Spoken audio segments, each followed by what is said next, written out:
তুমি বুঝি আমাদের ছোটদার বউ? কি নাম গো তোমার? আমার নাম মুনা। তুমি বুঝি শেষদি? হ্যাঁ, তোমার স্বামী তো আমাকে নিয়ে আসছে।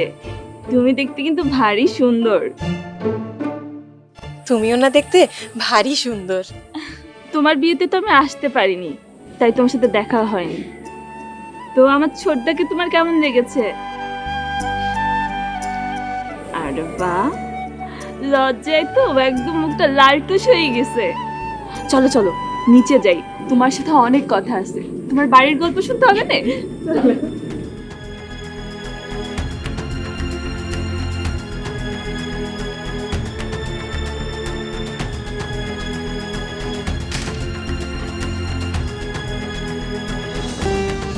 সাবিত্রী, আপনার ঘুম ভাঙিয়ে দিলাম না তো? না না, তেমন কিছু না। আসলে একটু ক্লান্ত তো, কখন যে চোখ লেগে এসেছে টের পাইনি। তাহলে আপনি একটু বিশ্রাম করুন, আমি পরে আসব। না না, বলে। না না, আপনি বিশ্রাম করুন, আমি আপনার জল খাবারের ব্যবস্থা করছি।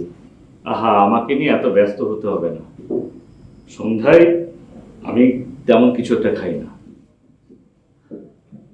আচ্ছা, আপনি কি আমার একটা কাজ করে দিতে পারবেন?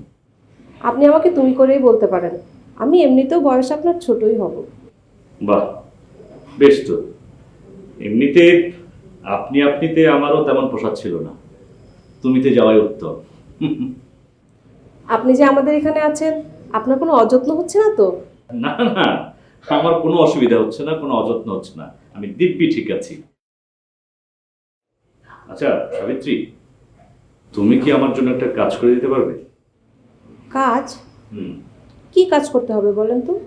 বলছিলাম, আমি যে তোমাদের এখানে আছি, এটা বাইরে খুব একটা জানাজানি না হয় ভালো। তোমার কাছে কেউ যদি জানতে চাই, তুমি বরং বলবে যে আমি তোমাদের দুঃসম্পর্কের কোনো আত্মীয়, কলকাতা থেকে এখানে কিছুদিনের জন্য বেড়াতে এসেছি। পারবে তো? কেন বলেন তো? সেটা তোমাকে আমি পরে ঘুরে বলবো। আপাতত তুমি এই কাজটাই করে যাও, ঠিক আছে? তুমি যাও।